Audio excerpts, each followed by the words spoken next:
یہ سفر کے مہینے سے کیا مشکل ہے؟ یہ تمام ہی چیزیں باطل ہیں، فاسد ہیں۔ ابن رجب رحمہ اللہ فرماتے ہیں کہ دور جاہلیت میں وہ مشرکین اس مہینے کو منحوس سمجھتے تھے اور بدشگونی بدفعلی لیتے تھے اور کہتے تھے یہ منحوس مہینہ ہے، تو نبی پاک صلی اللہ علیہ وسلم نے انکار کیا۔ ابھی بھی بہت ہیں وہ جاہل جو یہ فاسد عقیدہ رکھتے ہیں، بلکہ کچھ مسلمان اور اس مہینے میں سفر نہیں کرتے ہیں، اس مہینے میں شادی نہیں کرتے ہیں، اس مہینے میں مثلا تجارت کے لیے نہیں نکلتے ہیں اور ایسے ہی دوسروں کو بھی روکتے ہیں۔ کچھ جاہلوں نے کہا کہ اللہ کے بندوں میں سے ایک مقرب بندے نے، جو ان کے نزدیک یعنی وہ اللہ کا خاص ایک ولی تھا جو بہت ہی اونچے مقام پر پہنچا تھا، ایسے لوگوں کے بارے میں حوالہ دے کر انہوں نے کہا، اور بھائیو ادھر یہ بات واضح کرنے سے پہلے یہ بھی واضح کروں کہ ایسی باتیں جو بے مستند اور جس کا کوئی حوالہ نہیں ہوتا ہے اور اس کا کوئی ثبوت نہیں ہوتا ہے، اللہ نے آپ کو عقل دی ہے اس کو نہ لیں۔ اور افسوس ہے کبھی کبھی اچھے اور جید علماء جن کو ہم سمجھتے ہیں وہ بھی بے مستند ایسی باتیں کہہ دیتے ہیں اور اپنی کتابوں میں نقل کر دیتے ہیں اور بعد میں لوگ وہ بات کو مان لیتے ہیں۔ اب دیکھیے بھائیو یہ کون سی بات ہے، ایسا کہہ رہے ہیں یہ جو ایک ولی ہے جس طرح کی ان جاہلوں نے کہا، ایسا لگتا ہے کہ وحی ان پر کی گئی ہے اور اللہ نے جبریل امین کو بھیجا اور ان کو غیب پر مطلع کیا۔ المہم ان جاہلوں نے ایسے ہی کچھ ایسے جن کو کہتے ہیں عارف باللہ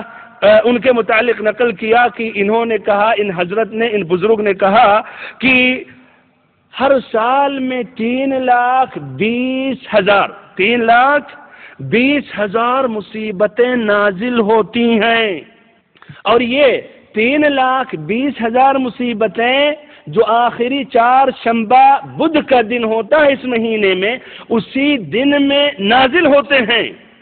تو یہ دن سب سے یعنی بھاری اور گرا گزرتا ہے اہل ارض پر۔ تو اس دن کیا کرو؟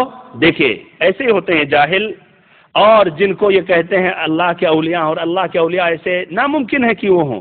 ایک تو غلط بات ثابت کرتے ہوئے ڈراتے ہوئے پھر غلط طریقہ بھی بتاتے ہیں، ایک تو ڈراتے ہیں غلط طریقے سے پھر غلط تعلیم بھی دیتے ہیں۔ تو یہ غلط چیز کہتے پھر کہتے ہیں تو بدھ کا جب دن ہو یعنی سفر کا جو آخری بدھ ہو تو 4 رکعت آپ نماز پڑھ لیں، ہر رکعت میں سورۃ الفاتحہ کے بعد 17 مرتبہ انا اعطیناک الکوثر، اور پھر 15 مرتبہ قل هو اللہ احد۔ اور ماشاءاللہ ان کے اندر جو ماشاءاللہ ترتیب، جو تنظیم، یعنی جو دقت سے بات کرتے ہیں، یعنی 17 ہی ہونی چاہیے، جبکہ اور حدیثوں میں نماز کا طریقہ آپ اگر پڑھیں گے سنیں گے تو اس میں تحدید نہیں ہوتی ہے، سورۃ الفاتحہ کے علاوہ جو آپ چاہیں جو پڑھیں۔ بہرحال تو سورۃ الفاتحہ کے بعد 17 مرتبہ انا اعطیناک الکوثر، پھر 15 مرتبہ قل هو اللہ احد، پھر ایک مرتبہ قل اعوذ برب الفلق اور قل اعوذ برب الناس پڑھیں، پھر ایک لمبی دعا اس میں بتایا گیا، ایک لمبی دعا کریں۔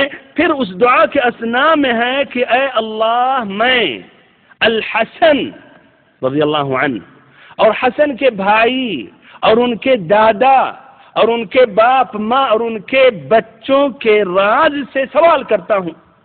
استغفر اللہ، الحسن رضی اللہ عنہ سے آپ سوال کر رہے ہیں، ان کا واسطہ۔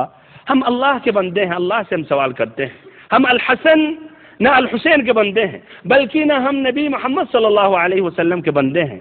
ہم نبی پاک صلی اللہ علیہ وسلم کے امتی ہیں۔ ہم نبی صلی اللہ علیہ وسلم سے اپنی جان، اپنے مال، اہل و عیال سے بھی زیادہ محبت کرتے ہیں، اور پھر نبی صلی اللہ علیہ وسلم کی اقتداء کرتے ہیں، لیکن نبی صلی اللہ علیہ وسلم کی ہم عبادت نہیں کرتے ہیں۔ ہمارا رب اور معبود صرف ایک ہے، وہ رب العزت ہے، وہ اللہ رب العزت ہے، وہ الرحمن ہیں۔ بہرحال یہ فاسد دعا بیان کرتے ہیں۔